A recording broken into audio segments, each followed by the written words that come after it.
დღეს როცა მსოფლიო გაურკვევლობამ და პოლიტიკურმა პოლარიზაციამ მოიცვა, პოლიტიკა შეიცვალა და სოციალური მედიის გავლენით ყოველდღიური ცვლილებებისადმი მეტად მგრძნობიარე გახდა. შედეგად სახელმწიფო ლიდერები სოციალურ შეფასებას უფრო მეტ ყურადღებას აქცევენ, ხოლო მათი რეიტინგი უფრო ხშირად იცვლება. დღეს საქმიან საღამოში რეიტინგების ფორმატში იმ მსოფლიო ლიდერებს, ანუ ქვეყნების პრემიერ-მინისტრებს და პრეზიდენტებს გაგაცნობთ, რომლებიც ლევანდელი აპრილის მდგომარეობით საკუთარ ქვეყნებში ყველაზე პოპულარულები არიან. ამ სიის პირველ ადგილს, ანუ ყველაზე რესპექტაბელური და პოპულარული საგანგებო მსოფლიო ლიდერის წოდებას იკავებს ნარენდრა მოდი, ინდოეთის პრემიერ-მინისტრი. ინდოეთი არის მსოფლიოს ყველაზე დიდი დემოკრატია, სადაც 1,5 მილიარდი ადამიანი ცხოვრობს და რომლის მთლიანი შიდა პროდუქტი არის 3,600 მილიარდი ამერიკული დოლარის ღირებულების სწორედ ამხელა ეკონომიკა, მაგრამ გამომდინარე მისი ძალიან დიდი რაოდენობის ადამიანებისა, ერთ სულ მოსახლეზე მთლიანი შიდა პროდუქტი არის სულ რაღაც $2,500, რაც ნიშნავს, რომ საშუალო სტატისტიკური ინდოელი არ ცხოვრობს საკმაოდ კარგად. ამასთანავე ამ ქვეყანაში არის ძალიან დიდი დაპირისპირება კლასებს შორის და შეგვიძლია ვთქვათ, რომ უთანასწორობაც არის საკმაოდ დიდი.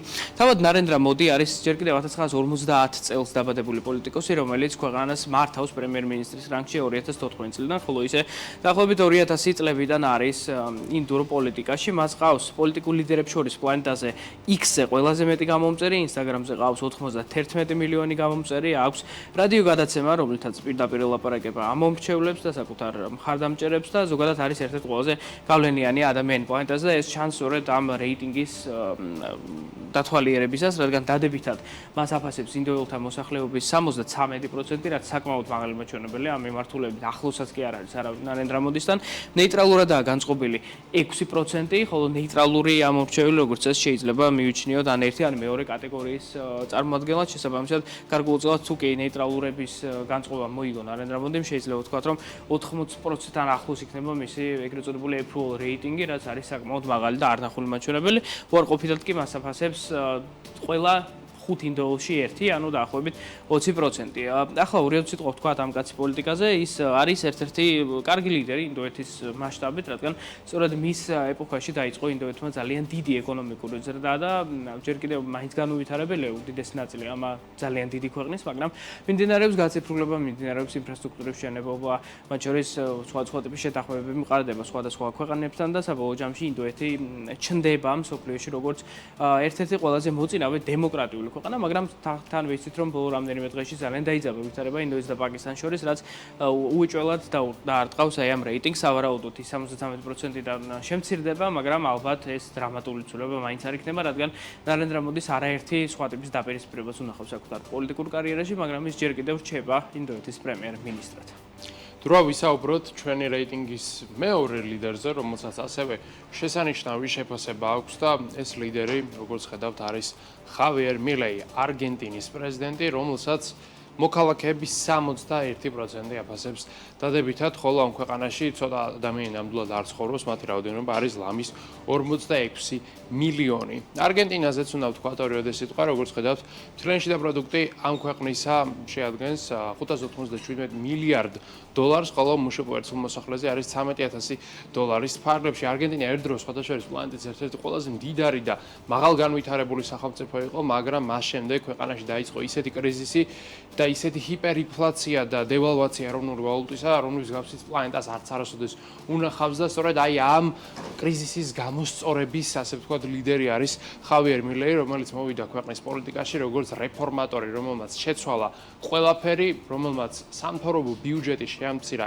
1/3-ით, რომელმაც გააუქმა ძალიან ბევრი სამინისტრო და საბოლოო ჯამში აი ამ გადაწყვეტილებების ფონზე ჩვენ ხედავთ, რომ ხავიერ მილეის შეფასება არის ძალზე პოზიტიური. ასევე მისი პრეზიდენტობის პერიოდში ინფლაცია შემცირდა 26%-დან 2%-მდე, რაც არის კოლოსალური კორექცია ინფლაციისა, რასაც რა თქმა უნდა მოქალაქეები დადებითად აფასებენ. ასევე ხავიერ მილეის აფასებენ სხვა ლიდერებიც, მათ შორის დონალდ ტრამპს ის ძალიან უყვარს და საბოლოო ჯამში აი ამ ყველაფრის ფონზე, მას რომ საგარეო პოლიტიკაში აღიარებენ, რომ ის რომ ქვეყანა შიგნით უყვართ, ეს საბოლოო ჯამში აისახება რა თქმა უნდა მის რეიტინგზე და ამიტომაც მისი შეფასება არის ერთ-ერთი ყველაზე მაღალი მთელ მსოფლიოში. ახლა გადავინაცვლოთ უკვე შეგვიძლია მექსიკაზე და გავაგზავნოთ უშუალოდ საუბარია მექსიკის ლიდერზე, რომელიც არის სწორედ კლაუდია შენენბაუმი, გამოჩნდება ახლა ის აუცილებლად ეკრანზე. ის არის პირველი ქალი პრეზიდენტი მექსიკის ისტორიაში. რამდენიმე სულ რაღაც ცოტა ხნის წინ მოიგო მან საპრეზიდენტო არჩევნები და გახდა ერთ-ერთი ყველაზე ძლევამოსილი მმართველი საერთოდაც სამხრეთ ცენტრალური და სამხრეთ ამერიკის კონტინენტზე და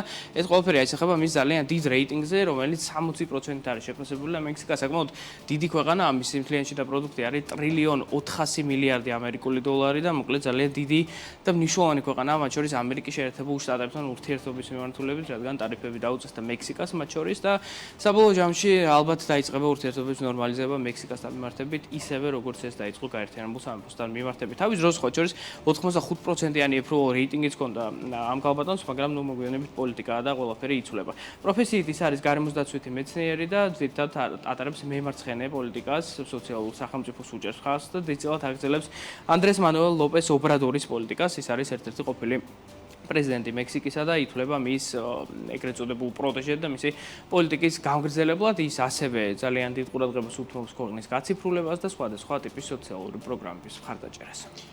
კარინ კელერ-ზუტერი, ეს არის ის ადამიანი, რომელზედაც ახლა უნდა ვისაუბროთ და რომლის შეფასებაც ასევე საზოგადოებაში არის ფრიად დადებითი, ვინაიდან როგორც ხედავთ, მისი ეგრეთ წოდებული approval rating-ი არის 56%-ის ფარგლებში და ეს ადამიანი არის, როგორც ხედავთ, შვეიცარიის პრეზიდენტი. შვეიცარია ზოგადად განსხვავებული სახელმწიფოა, იქ ყველაფერი კარგად არის, სტაბილურად არის და შვეიცარიაში დიდად არც არაფერზე დარდობენ, რადგანაც როგორც ხედავთ, მთლიანში და პროდუქტი ერთ სულ მოსახლეზე არის $84,000. ამ მაჩვენებლით შვეიცარია შეგვიძლია ვთქვათ, რომ არის პლანეტის ყველაზე მდიდარი სახელმწიფო, სადაც ის 9 მილიონი ადამიანი, რომელიც იქ არის წარმოდგენილი, ძალიან კარგად ცხოვრობს და ამ კარგად ცხოვრების ფონზე მათ მოსწონთ სტაბილური პოლიტიკა. ეს არის შვეიცარიაში ერთ-ერთი მთავარი მოთხოვნა, მათ არ უნდათ რყევები, არ უნდათ კრიზისი და არ უნდათ რეფორმები და გადატრიალებები, რადგანაც შვეიცარიის მთელი არსი არის მისი სტაბილურობა. თუ ეს ქვეყანა არ იქნება სტაბილური, იქ არც ინვესტორები ჩადებენ ფულს, არც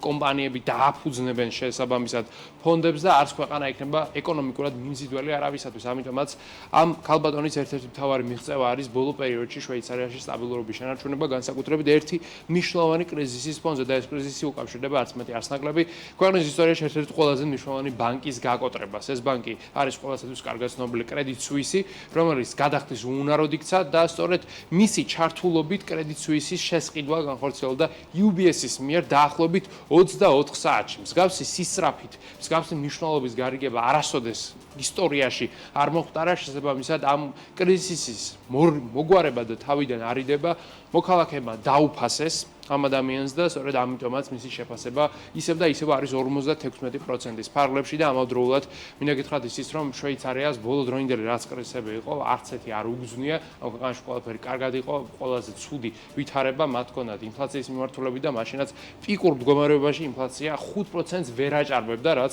პლანეტაზე ერთ-ერთი მაინც ყველაზე დაბალი მაჩვენებელი იყო, ამიტომაც შეგვიძლია ვთქვათ, რომ შვეიცარიის ლიდერი ნამდვილად ახერხებს ქვეყანაში სტაბილურობის შენარჩუნებას. შვეიცარიიდან უნდა განავითაროთ კიდევ ერთ ქვეყანაში, რომელიც მეტნაკლებად სტაბილურობით გამოირჩევა, მაგრამ შვეიცარიისგან განსხვავებით ეს სტაბილურობა დიდწილად დამოკიდებულია მის გეოგრაფიულ მდებარეობაზე, საუბარია ავსტრალიაზე, ქვეყანა კონტინენტზე, რომელიც ლამის ყველაფრისგან მოშორებით ძევს და ამიტომაც მას აქვს საშუალება, რომ საკმაოდ მშვიდად განვითარდეს. საუბარია $1,700 მილიარდად შეფასებულ ეკონომიკაზე, რომელიც ერთ სულ მოსახლეზე გადასვლით არის დაახლოებით $62,500, რაც საკმაოდ დიდი მაჩვენებელია და მეანიშნებს იმაზე, რომ ავსტრალია, რომელიც ბუნებრივი რესურსებით და ბევრი რამით დაჯილდოებული ქვეყანა არის ერთ-ერთი მოწინავე ეკონომიკური მოთამაშე მსოფლიოში. მას ხელმძღვანელობს ენტონი ალბანეისი, რომელსაც რამდენიმე დღის წინ არჩევნები ჰქონდა, მან არჩევნებში მოიგო და სხვა შორის 1901 წლის შემდეგ, 1901 წლის შემდეგ გახდა პირველი ლეიბორისტული მმართველი ავსტრალიაში, რომელმაც მოახერხა არა მხოლოდ არჩევნების ზედიზედ მოგება, არამედ არჩევნების ისე მოგება, რომ მეორე არჩევნებში მან ხმების სრული უმეტესობა მიიღო.